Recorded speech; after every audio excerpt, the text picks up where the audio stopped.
Hoje a igreja faz memória do chamado arquidiácono. Foi assim que quando ele chegou em Roma, logo o Papa Sisto, vendo a piedade dele, vendo a sua honestidade e a moral que aure do Evangelho, que vem dos 10 mandamentos, logo o chamou para perto de si e o elevou, dando este título que é como se fosse o primaz dos diáconos em Roma, e que este título o fazia que ele subisse aos altares todas as vezes que o Papa fosse presidir a Santa Missa, o Santo Sacrifício, portanto. Por ser o dia do diácono Lourenço, o Marte, é também o dia de todos os diáconos. Por isso que nessa Santa Missa eu quero rezar pelos nossos diáconos da nossa diocese, do primeiro grupo, que foi de Dom Genival, bispo emérito, o segundo grupo de Dom Henrique, e o grupo que ele formou, né, que está ainda em formação, os diaconandos, e aqui na nossa paróquia nós temos 3. O Júlio Constantino, o professor, o Jefferson e o Wilson estão em formação para serem diácono.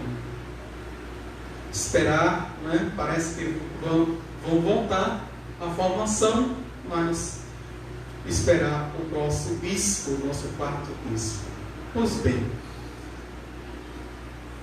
este é um homem extraordinário, porque por sua coragem, sua força e ao mesmo tempo ousadia, porque ele enfrentou os algozes, enfrentou os perversos do Império Romano, até então o imperador Valeriano, que como deu continuidade à perseguição que o Império já vinha, mas ele deu continuidade a partir do magistério.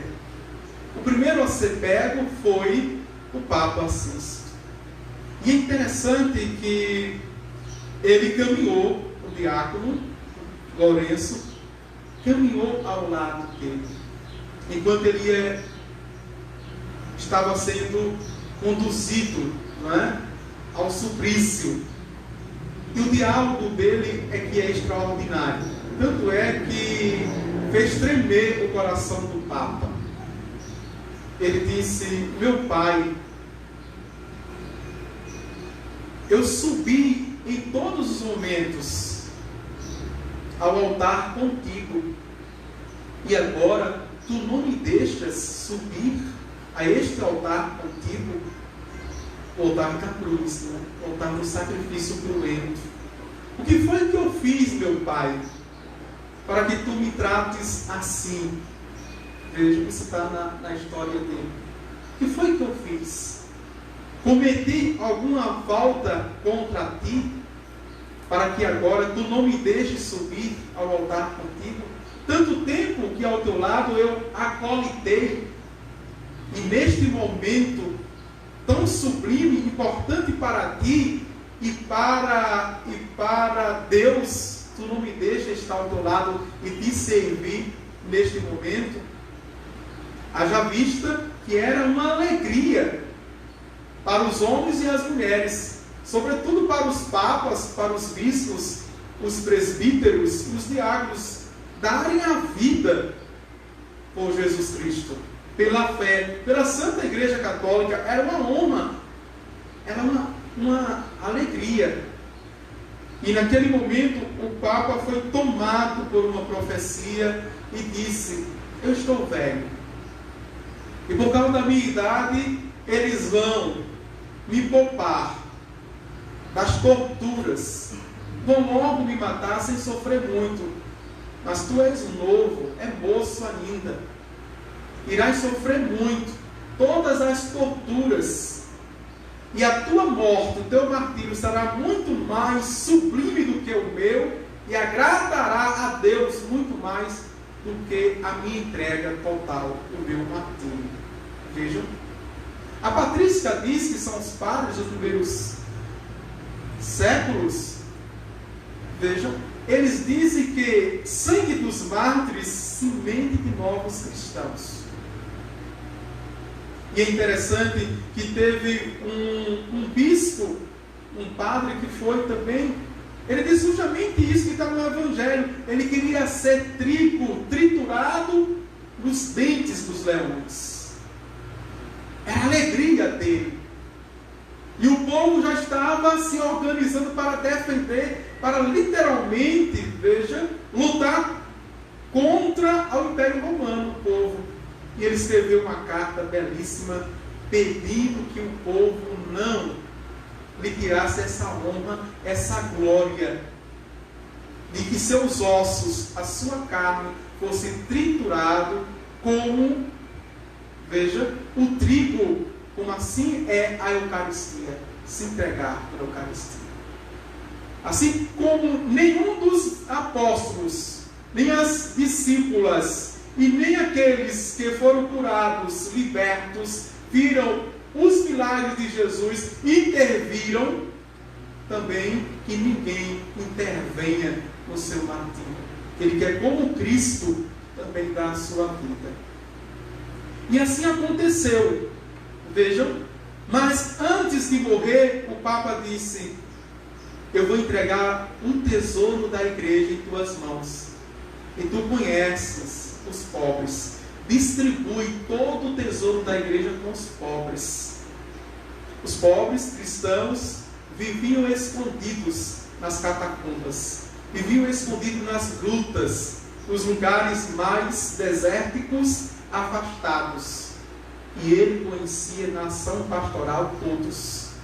Veja como a igreja do magistério, sagrado magistério, a sagrada tradição, dentro, fundamentada nas Sagradas Escrituras, é fiel, é fidedigna, não é? Porque foi justamente para isso que os diáconos foram criados.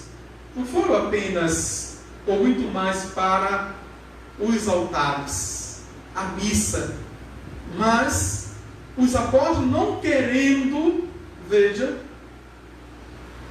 perder tempo, entre aspas, ou dar tempo, não é, na pastoral, na visitação, mas ter o tempo todinho exclusivo para oração, para o exame das Sagradas Escrituras e a pregação. Esta é a missão do Papa. Esta é a missão do bispo, sucessor dos apóstolos. É rezar, é examinar as Sagradas Escrituras e pregar. Ou seja, catequizar, ensinar o povo. A teologia do ministério chama de munus. O munus episcopal são estes. E justamente os diáconos têm também esse munus de quê? De cuidar das viúvas, cuidar dos órfãos, dos estrangeiros e da caridade.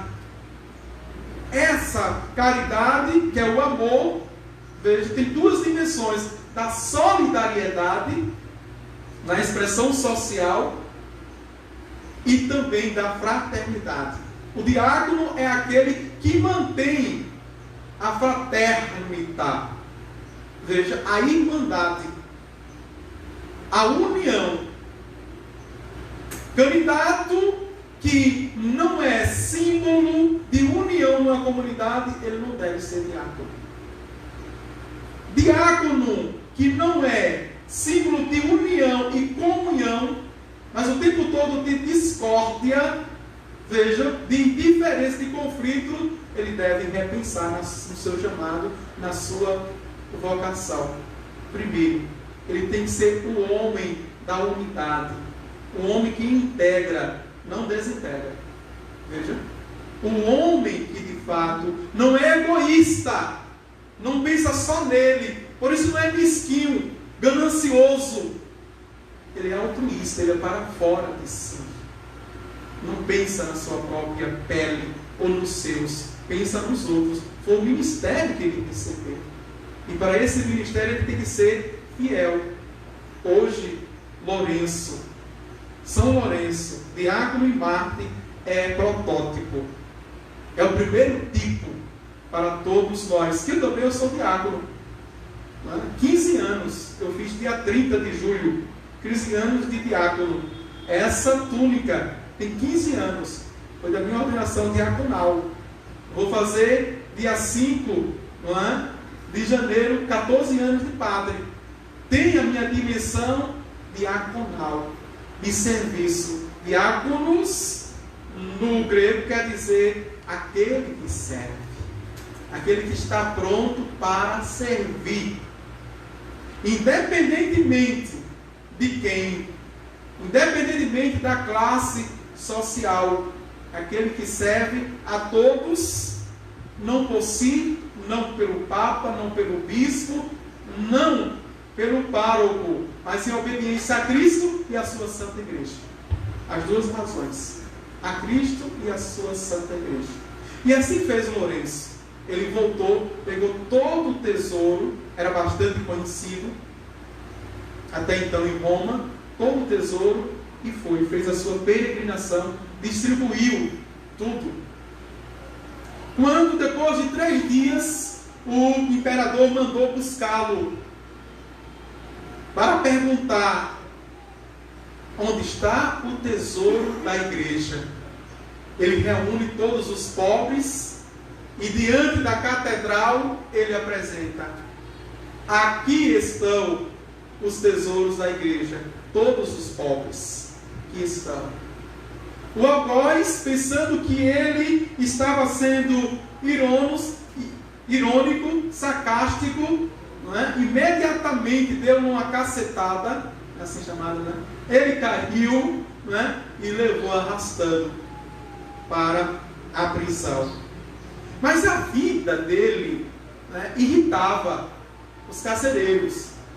A vida dele irritava os violentos, porque era uma vida, uma postura diante da dor, do sofrimento, da tortura e da iminência de morte, uma serenidade que só poderia vir da fortaleza da fé de Jesus Cristo, quem é apaixonado por Jesus, quem não tem medo da morte. Vejam, era uma tranquilidade, não é? E muitas vezes ele era mesmo irônico. Vejam algumas cenas, episódios. Ameaçando ele das torturas mais, tipo uma funda que tem bolas de ferro, ameaçando eles, ele disse: não pense que eu vou ficar com medo. Vocês podem me esmagar, vocês podem me deslacerar, mas jamais vai abalar a minha fé que eu tenho no Senhor. Então o que fizeram? Amarraram ele no cavalo e começaram a esticar. Quebraram alguns ossos do corpo dele, e depois que os ossos estavam quebrados, ainda bateram em todo o corpo, da cabeça aos pés, com essas bolas de ferro. Depois, não tem aquele instrumento da flagelação de Jesus que tem garras, o chicote, também deram nele, a ponto de tirar carnes, viva. Tiraram, aqui a gente chama, pinicaram todinho, o corpo dele. Depois jogaram ele no calabouço de novo e perguntaram: e agora? Irás negar o teu Deus ou não?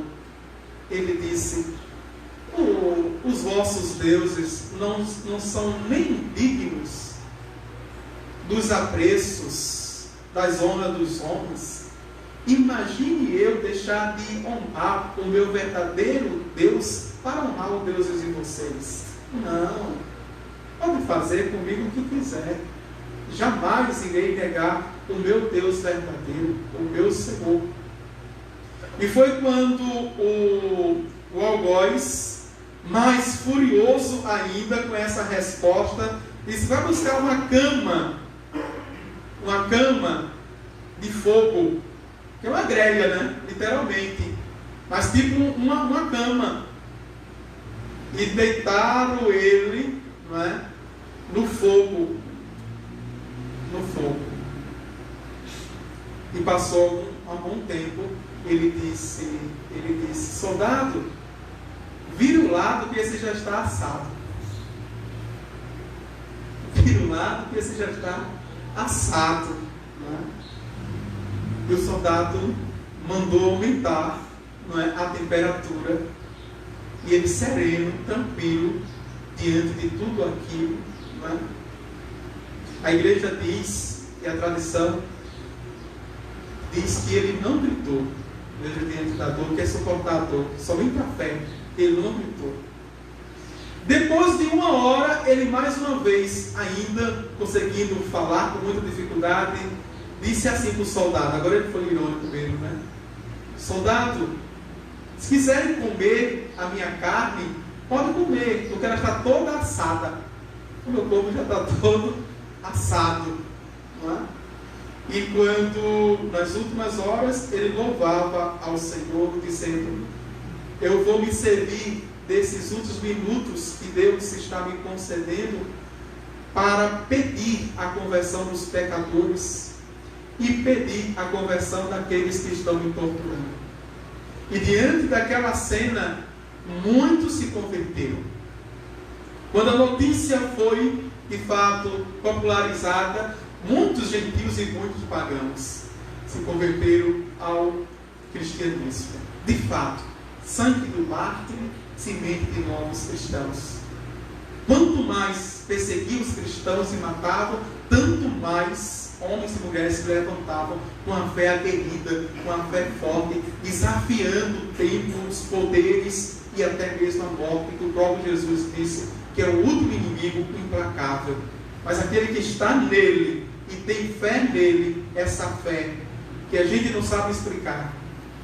A teologia até hoje, por mais tinta que tenha gasto, ainda não sabe explicar que fé é esta, que amor é este por um homem, por uma pessoa. Desde lá, veja, do mar da Galileia, que aqueles homens rudes que estavam trabalhando por sua sobrevivência, quando aquele galileu estrangeiro passa e olha para eles, eles deixam tudo, sem explicação. Deixa a mulher, como Pedro deixou, deixa a associação de barcos, o seu negócio, empreendimento, como Pedro deixou, deixa os pais, a família, como Tiago e João deixaram. É algo inexplicável até hoje. Pergunta a qualquer uma das irmãs, dos religiosos, por que são irmãs? Ela não sabe. E toda resposta é vazia. Toda resposta, nenhuma resposta é profunda, porque nós não sabemos.